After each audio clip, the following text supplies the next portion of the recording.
Hey YouTube people, doing another video tonight, kind of a late night video. Decided to come outside and finally been working on this mower. I've had this thing for about almost 2 years now. I did post a couple of videos of it a while back about me trying to adjust valves and stuff on it. This is it's a Murray riding mower. It's got a 17 horse single cylinder Briggs. It's a 42-inch cut deck. I actually got the mower from my uncle. He was working on it and finally just got frustrated with it and decided to park it behind his shed and went and bought himself a new mower. And it sat there for about 5 years. I believe it's like a 2000 to 2003 model. Just a box store mower, nothing super special, but I decided, well, heck with it, I'll go get it. So I got it and drug it home, and it was fighting me, and I was just having a hard time trying to figure out what was wrong with the thing. And just, I don't know, about a week ago, I decided to give it another shot, and somehow, stroke of genius or stroke of luck, whatever you want to call it, I got the thing to start and run. So, and I was driving around and all stuff, and I'll fire it up here for you a little bit, and let's show you that it's running. Kind of give you a little, I guess, I don't know, walk around of the mower itself. It's nothing too special, like I said. It is a box store mower, but I'm just impressed and kind of shocked. It doesn't run super awesome, I'm going to be honest. So if you're wondering why does it sound like that, it still needs a little bit of work, but it's a far cry than it was, about 3 weeks ago. 3 weeks ago, it didn't do anything. So I won't be driving it around or nothing. The front tires went flat on it. The back, I got two used but good tires on the back that have tubes in them. Front ones don't have tubes, and they go flat about every, we'll say, a day and a half. So anyway, here's what we're looking at here. Got 17 horse overhead valve Briggs. I was having some difficulty adjusting valves, mainly due to lack of experience on working on this type of motor. I really didn't know what I was doing. I was just kind of going off the seat of my pants. Being an automotive mechanic, you would think you would know how to do this sort of thing, but automotive stuff, unless you're into the performance world or into like Hondas and those sort of things, you really don't adjust valves that often anymore. And especially the place I work at, it's a small shop. We don't really get that heavily invested into bigger jobs like that. It is a little bit chilly out tonight, so if you see me shuffling around a lot, it's because I'm trying to get my hands warm. I decided to come out here real quick for, I don't know, a breath of fresh air, I guess. I've been inside all day. I decided to come out here, and I was like, you know what, I'll film a video for you guys real quick. Said I don't know how long it's going to be. Hopefully it's within the time limit of my phone, because it likes to make, after I'm over 21 or 24 minutes or so, it'll make it into a two parts. So just a heads up, if you're expecting a quick video and it turns into a long one, well, you've been warned. But I think I'll keep this one short, so just bear with me if it isn't.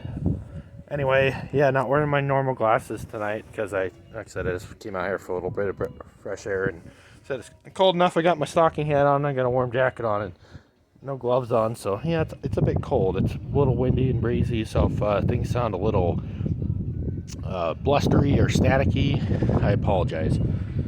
Like I said, I'm still doing this on my phone. I do have some Skull Candy earbuds in right now, which I'm trying out, seeing if they do. I believe they have a microphone in them, so maybe my voice will pick up better on them. And yeah, if you keep getting this glare, I got a yard light in my yard. I can't control it on or off. It just comes on automatically. And then I also have this one that I put on there. It's got a solar cell on it, so it kicks on at nighttime. For one, that yard light doesn't turn on its own, because it has a solar cell on it as well that turns on sometimes, but that's controlled by the power company. Anyway, back to the mower. Give you a little, show you I don't know what I call it, the mower identification plaque or sticker, whatever you want to call it here. That way, if you guys are interested, you can, if you have an engine like this or a mower like this and you're having some difficulties, maybe I could possibly help you guys if you're trying to get one of these going. Like I said, I figured the engine is worth probably at least a couple $100. So to me, I figured it was worth giving it a go, trying to get it run again. So you see the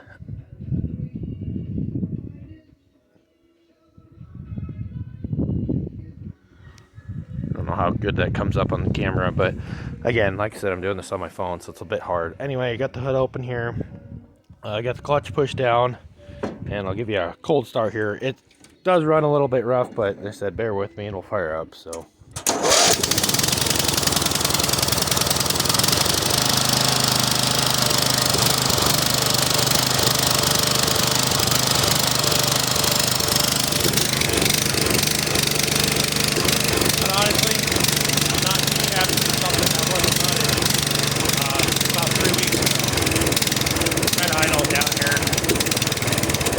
when you got the deck engaged, it actually works quite a bit better.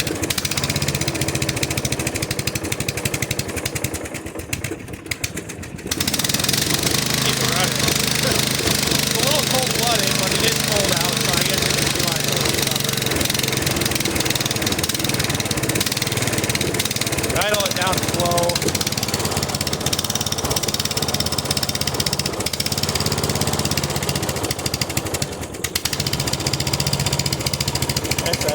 It's a little temperamental, but there you go.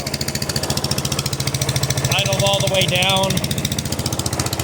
That's running. I mean, the deck works. I was messing around with it a couple days ago, driving around the yard.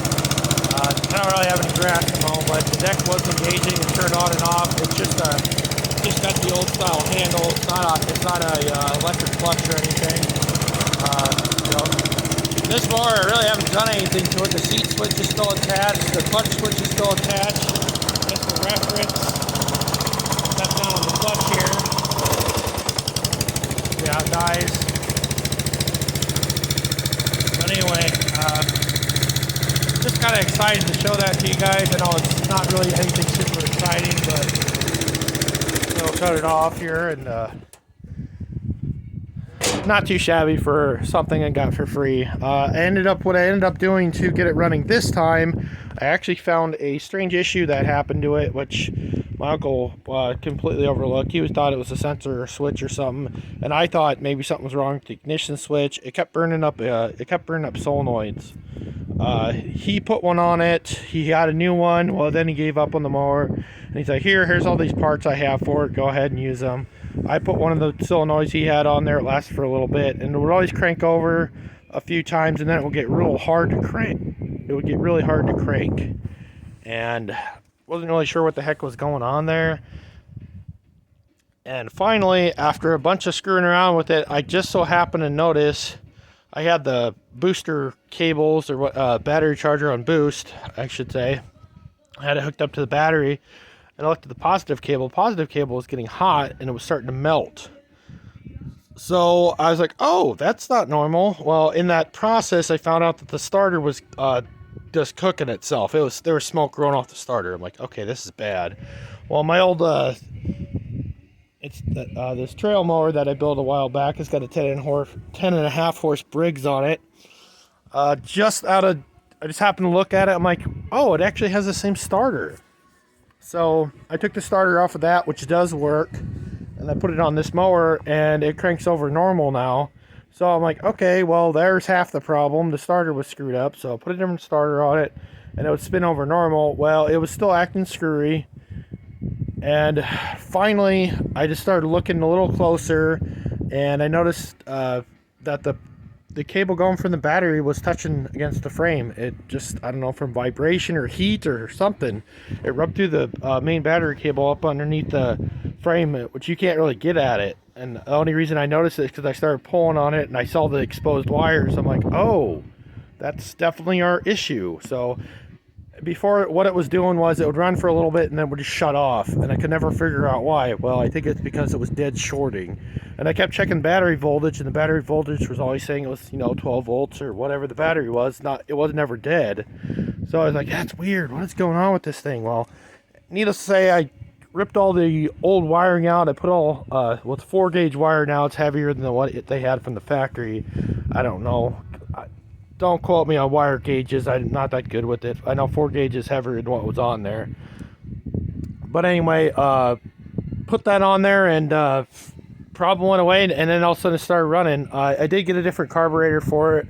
I had previously bought a carburetor for it when I first got it, and it sat and it got crappy gas in it. And I went to go take the fuel bowl off of it and ended up finding that the fuel bowl, they have that backfire solenoid, I guess they call it, or afterfire solenoid. I don't know. They have a special name for it. There's, it's part of the float bowl. Well, I went to, there's a nut, there's a nut in between, or nut or bolt. It's part of the assembly. You have to unscrew that to take the float bowl off. Well, I did that and I broke the solenoid. I'm like, great. And then I started leaking gas. So I was like, all right. So went and bought another carburetor. They're Chinese eBay things, nothing special. And bought one and put it on there. It wasn't quite the same, which is a little weird because it said it fits this mower. It says it fits a 17 horse Briggs. Anyway, it's a little different. It has a 90-degree output for the fuel line, whereas the original one was just straight. And compared to the original carburetor that was on it, the solenoid off the bottom of the carburetor is actually different. And I could never really find that actual carburetor, so I don't know if it's just something that they don't make anymore, or maybe eBay just didn't have them. And like I said, it's a box store mower, so I wasn't going to dump a bunch of money into it. So anyway, got it put back together and it's running. Eventually I'm going to get a couple of tires for the front of it because they are junk.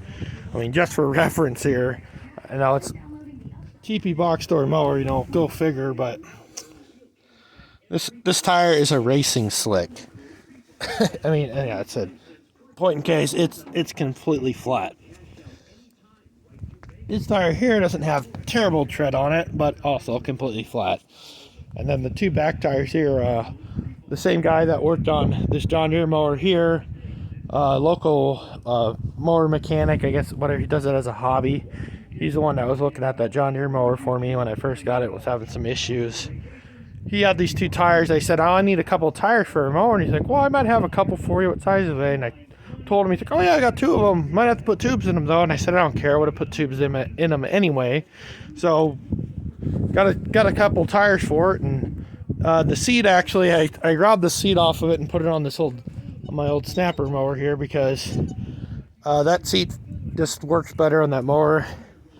This yellow seat that is on this Murray mower now is actually off that mower. The only reason I took it off is because you sit up super high on that snapper mower and you just feel like you're going to tip over when you're driving in the ditch.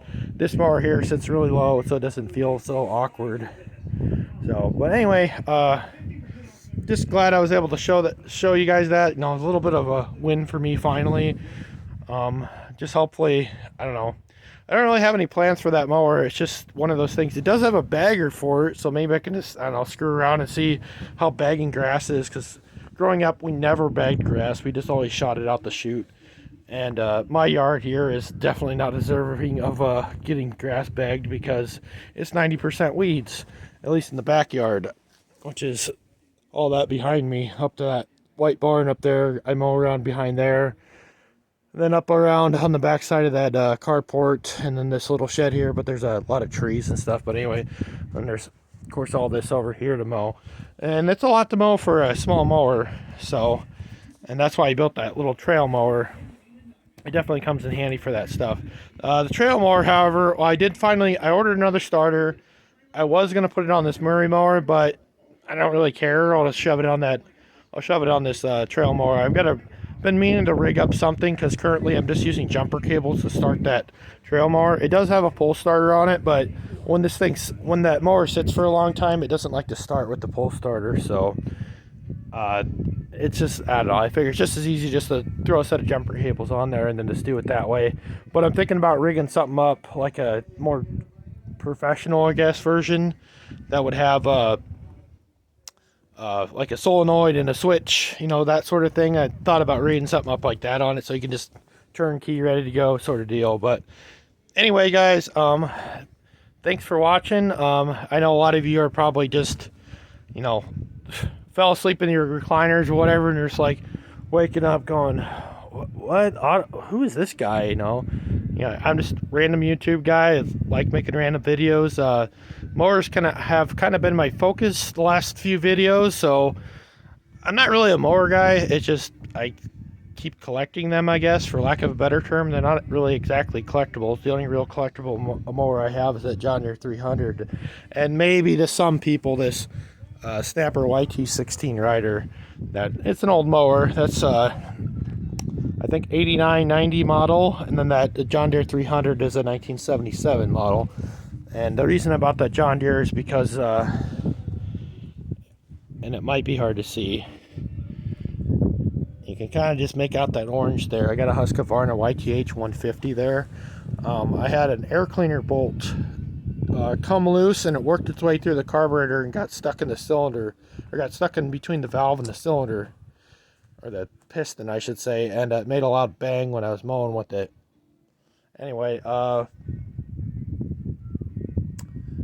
that motor was junk, so I went ahead and went on Facebook Marketplace and was trying to find a replacement mower for, I wanted something cheaper. I wasn't going to spend a lot of money because this yard is rough and there's a lot of hidden dangers in this yard when it comes to mowing, so I don't want to invest a lot of money into a nice mower.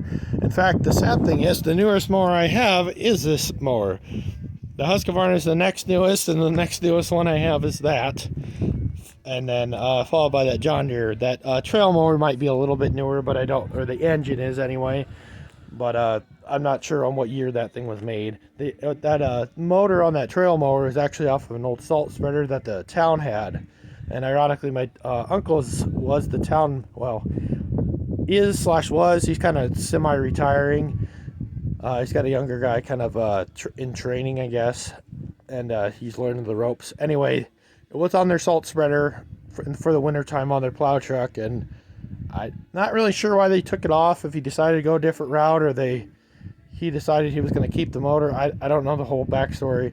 Anyway, somehow my boss, one of my bosses at work, got it from him, and he just had it sitting there, and I said, I was really looking for an engine, and he's like, I might have one, if you're interested, you can have it. It was just given to me, so, feel free if you need to use it for something. I said, okay, sure. So I got myself a 10.5 horse Briggs motor out of it. It's a single cylinder, it's just nothing special about it, but it seems to work pretty good. It runs good. The only thing is, I would like to figure out how to make it manual throttle, because it has it's like a generator style motor. It'll rev up, slow down, rev up, slow down on its own. So when you get in the really tall grass, you really got to go slow, otherwise it'll die.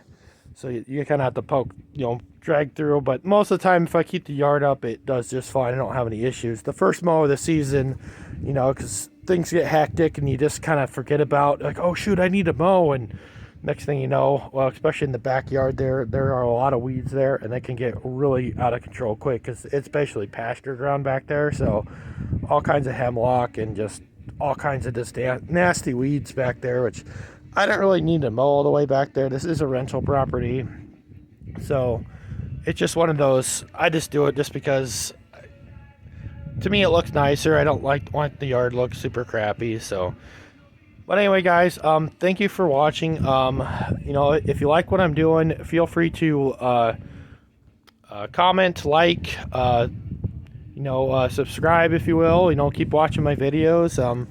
Like I said, a lot of this is just kind of your almost old school kind of first person. I'm here by myself, doing things by myself. You see me fail a lot. It's a lot of rambling like I'm doing now, and I wish I could have showed you the process of getting this mower going, but honestly, it was just one of those, I just got a wild hair one day, I'm going to go mess with it.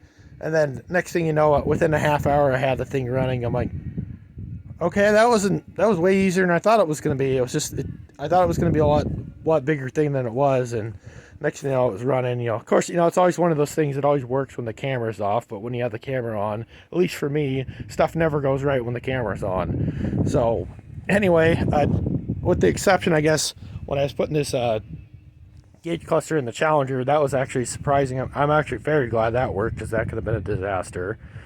But some of you, I've had a few people commenting on this, one of my first videos I did about that gauge cluster.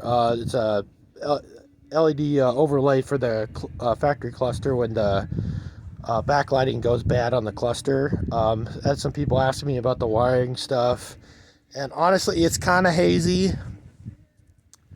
It has been a while since I've done it, but it's really not as complicated as a lot of people think. From what I remember, the wiring part, just to address it for, there was, like I said, a couple people, or at least one person had asked, how do you do the wiring? How did you figure the wiring out? To plug in this LED part to the old cluster, or to the original cluster. So, and to them, like I said, you cut off the little plug-in that goes to that little dial, and then they have a some sort of a, I don't know what I call it, a transistor or whatever. It converts AC to DC, I believe, because it's the way it lights up. I think it's AC voltage, but it's getting a little chilly, so I'm working my way inside. Stand on the porch for a little bit. Plus, you won't get all that. I have a radio on in my shed there. I do that for keep away mice and stuff. I know that might seem a little crazy, but so far it's been working. I've had stuff parked in there, and mice have left it alone. So every once in a while you'll see a mouse in there, but it's not like it used to be. So knock on wood. There you go. I finally did it. I always say it, but I finally did it. Knock on wood. They stay out of my stuff. But yeah, next, like I said, I guess once this weather straightens out, it's just been it's miserable. My hands are actually cold. Like, that's why I came inside. I was like, okay, I gotta come inside. I almost need gloves. But once the weather straightens out, it might, getting kind of excited for motorcycle weather and all that kind of stuff. I did take my motorcycle out once already. Went and rode it around a little bit, and it was nice. That was that. Oh, we had a brief warm spell here. It got up to like 70 degrees that day, and I went and took it out on the highway and drove right after work on, I think it was a Monday, which is rare for me to drive the motorcycle during the week, but because, like I said, I live so close to work, I don't know. Some people are diehards. I'm one of those people that, if it's not, I don't know, I got to be in the mood to ride it. Like a short distance, I live on gravel. So, I don't know. To me, if I'm not going down the highway, to me, it doesn't make any sense just because it's actually shorter to go to work on gravel than it is on the highway. And, I don't know, it's motorcycle, you got to put a helmet on and all that stuff. It's just, there's a procedure and it's a little annoying. But anyway, guys, gonna wrap this one up here. Thank you guys for watching again. Gonna keep making random videos like I have been, and like I said, I realize, yes, I'm not editing things. This is all just as you see it as I'm talking. There's no script, there's no nothing. It's just me just talking, just off the top of my head, shooting from the hip sort of thing. Just whatever comes out of my mouth, I say it. Sometimes it makes sense, sometimes it's garble junk, whatever you want to call it. That doesn't make sense to a lot of people. But anyway, hope you guys are liking this stuff. Like I said, I know that it's a small following of you guys so far, but eventually, one of these days, maybe there'll be enough people that'll, see what I'm doing and think, hey, this guy's actually trying. We appreciate what he's doing. And I don't know. That's just kind of what I'm going for. Anyway, guys, well, see you next time. Hope you guys are staying healthy and taking care of yourselves. Like I said, I had a day off finally, so I can actually do some stuff. So, alrighty, guys. We'll see you next time. Until then.